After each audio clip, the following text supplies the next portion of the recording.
میرے اپنے سگے گھر والے بھی میرے خلاف ہو جانے ابھی. I guarantee you this.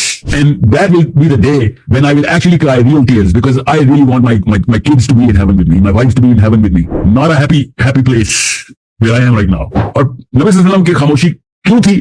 جبرائیل امین نے کہا یا رسول اللہ، اس بندے کا جواب آپ نے نہیں دینا. جس کانٹیکسٹ میں اور جس موقع پہ بولی گئی ہے، اگر آپ کو پتہ چل جائے نا، میں آپ کو بتا نہیں سکتا ہوں، آپ کا وہ ہفتہ روتا رہیں گے آپ، ایک ہفتہ پورا، کہ جس موقع پہ میرے نبی صلی اللہ علیہ وسلم نے کہا تھا اور جس وجہ سے کہا تھا اور جس طریقے سے یہ بات پوری ہوئی ہے. میں آپ کو سورہ حامیم سجدہ سناتا ہوں. آئی تھنک ولید یا اتبا آیا تھا پروفیسر وسلم کے پاس کعبے میں. میں وہ اگریشن بتاتا ہوں آپ کو، ٹھیک ہے؟ آ کے میرے نبی صلی اللہ علیہ وسلم سے آگے کہتا ہے کہ اے محمد، یہ 11 بندوں کی کاؤنسل بیٹھی ہوئی تھی، 11 بندوں کی کاؤنسل بیٹھی ہوئی ہے کعبے میں، پروفیسر وسلم نماز پڑھ رہے ہیں، آپس میں ان کی ڈسکشن ہوئی ہے.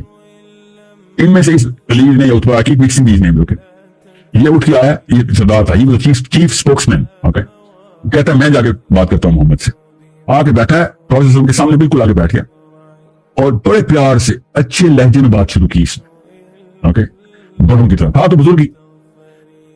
آگے کہتا ہے کہ ہم آپ کو سرداری دیتے ہیں، we will give you leadership, you are the chief now, that's our first offer. دوسرا، not only that we are going to make you the chief, we are going to give you the privileges جو کہ پیسوں کی بھی ہوں گی، اور تمہیں عورتیں چاہیے تمہیں عورتیں نہیں ملیں گی. جو ان کے شوق اور جو عیاشی تھی نا، وہ اپنی طرف سے یہ لوگ کس طریقے سے مہذب بن کے آیا ہے. تیسرا اس نے کیا کہا؟ تیسرا کہا کہ just in case there is a reason to believe that people are saying that there is something wrong with your head, نعوذ باللہ، تو ہم تمہارا وہ بھی علاج کرا دیں گے. اور اگر تمہارا دماغ ٹھیک ہے، نعوذ باللہ کس ٹون میں بات کرنا شروع ہو گیا، مگر بات تمیز سے کر رہا تھا، اپنی طرف سے بڑا جس بچے کو بتاتا ہے، تو پھر کوئی جن آتا ہے تو ہم کہاں بلا لیتے ہیں، ہاں کہاں بلاتے ہیں آپ کی، اپنی طرف سے بڑے شائستہ اور بڑے اچھے اخلاق میں اس نے بچے کو کہتے ہوتے ہیں. اور آفر کیا کرا؟ پروفیسر صلی اللہ علیہ وسلم خاموش رہے.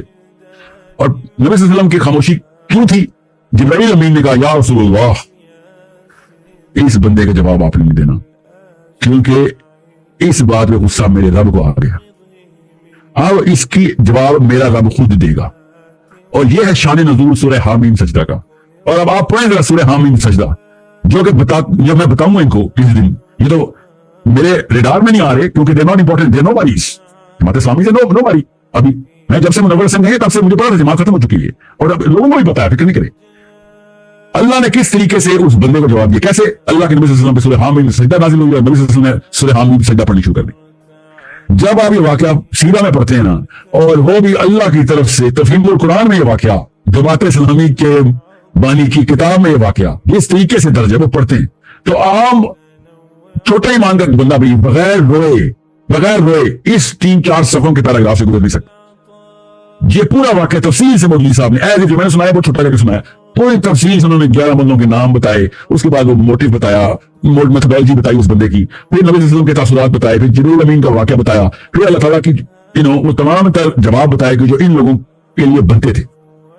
کہ اگریشن میں بتاؤں گا، جتنا غصہ اب ہم نے نکالا ہم نکالیں گے، یا رسول اللہ آپ اس وقت غصہ نہ کرنا، ہم کریں گے غصہ اس پہ، ٹھیک ہے. اور یہ اس لیول کے اوپر واقعہ ہے کہ جب آپ یہ پڑھتے ہیں تب آپ کو پتہ چلتا ہے کہ there is so much that these people are missing out on. اور اسی لیے ریاکشن کے طور پہ تھنکنگ مسلمان انہی مولویوں سے دور ہٹ کے کوئی لبرل ہو جاتا ہے، تو کوئی ایتھیسٹ ہو جاتا ہے، تو کوئی غامدی کی طرف بھاگ جاتا ہے، تو کوئی القاعدہ کی طرف بھاگ جاتا ہے، کوئی لیفٹ پہ جاتا ہے، کوئی رائٹ پہ چل جاتا ہے. اس سینٹرل ڈیفینیشن پہ صحابی کوالیفائی جو نہیں ہو رہے، اس سینٹرل ڈیفینیشن کے لیے ان کو حدیثیں چھپانی پڑی، اس سینٹرل ڈیفینیشن کو پورا کرنے کے لیے، یہ پلاسٹک کی ڈیفینیشن کو پورا کرنے کے لیے ان کو سیرہ چھپانی پڑی. آپ کو سمجھتے سیرہ کس وجہ سے پاکستانی سیرہ نہیں پڑھتے، نہیں پڑھی انہوں نے. Why do you think Sirah is not the most widely published book? Because ان کی اپنی ڈیفینیشن ٹوٹ جاتی ہے اس سے. That is my chief argument کہ یا تو تم ٹھیک ہو یا میرا نبی ٹھیک ہے، یا تو تم سب ٹھیک ہو یا میرا حسین ٹھیک ہے، یا تم ٹھیک ہو یا امام مہدی ٹھیک ہوگا، یا تم ٹھیک ہو یا احمد بن حنبل ٹھیک ہے. مجھے بتائیں ان سب ہستیوں کے ایک طرف باقی پورے کے پورے دنیا اسلام ایک طرف ہو جاتی تو کفار کو چھوڑے.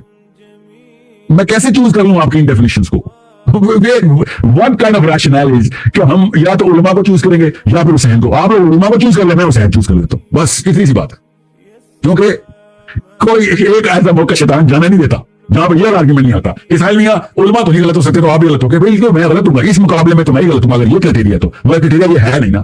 کرائٹیریا یہ ہے کہ یا تو آپ کے علماء ٹھیک ہیں یا میرا حسین ٹھیک ہے. That's it. That is the only argument. حسین علیہ السلام نے کعبے کے باہر کھڑے ہوئے کہا تھا کہ آپ کو پتا ہے نا کہ میں غلط نہیں ہوں, غلطی پہ نہیں ہوں, میں خطا پہ نہیں ہوں. تو لوگوں نے کہا کہ یا ابن علی تو خطرے میں تو ہے نا, وہ خطرے کا ڈر ہے ہمیں. تو حسین علیہ السلام نے یہ جملہ حسیرہ میں لکھا ہوا ہے, حدیث ہے, ڈائریکٹ سنا رہا ہوں, پڑھیں اس حدیث کو, کہ اگر آپ کو خطا میں یا خطرے میں سے کوئی ایک چیز چوز کرنی ہو تو میرے نانا نے کیا سکھایا آپ کو, کیا چوز کریں گے آپ, خطا چوز کریں گے یا خطرہ؟ یہ بس وہ خطرہ ہی تھا, اس کو چوز کر کے بیٹھ گئے کہ خطرہ نہ آ جائے ہمارے اوپر, خطا بے شک آ جائے. دس از خطا کس کا؟ کسی کو کسی کی سینیٹرشپ جانے کا ڈر, کسی کو کسی کی ریپوٹیشن جانے کا ڈر اپنی پارٹی میں, کسی کو کسی کا ووٹ چلے جانے کا ڈر, کسی کو کسی کے صحیح ہو جانے کا ڈر کہ میں غلط نہ ہو جاؤں. ٹھیک ہے, یہی مودودی صاحب زندہ ہوتے نا, میں دیکھتا کہ ہمارا طیبہ اکیلی کھڑی ہوتی ہے کہ نہیں, ہو ہی نہیں سکتا تھا نا. یا منور حسن بھی زندہ ہوتے تو جو کلاسیکل چیزیں ہیں نا وہ صرف اسلام سے لینی ہے آپ نے. مسلم پاکستانی دیسی یہ کلاسیکل کا یوز کرتے ہیں, ہمارا کلاسیکل دین میرے نبی و صحابہ کے اوپر آ کے کمپلیٹ ہو جاتا ہے بس.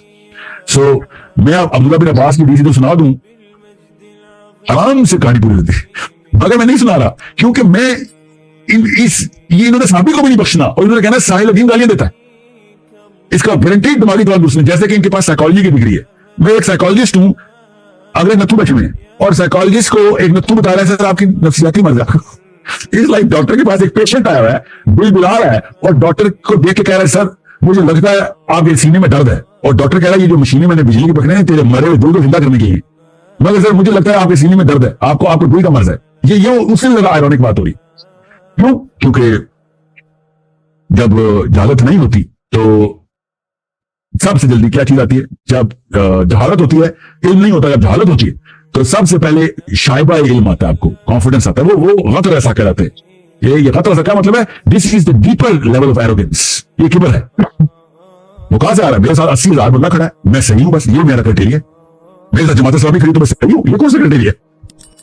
اگر میرا نبی صلی اللہ علیہ وسلم میرے صحابی میرے ساتھ اس ٹینسل کے اوپر پورا نہیں اتر رہا تو پھر میں ٹھیک نہیں ہوں.